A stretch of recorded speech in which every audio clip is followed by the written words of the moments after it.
जुलै 2026 आषाढी एकादशी निमित्त पंढरपूर वाळूज येथे चाललेल्या दिंड्या आपण पाहत आहोत।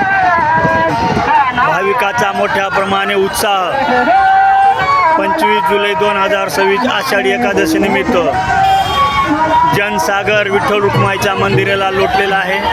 विठ्ठल रुक्माईचे मंदिर पंढरपूर येथे दर्शनासाठी जनसागर लोटत आहे, आपण बघत आहोत।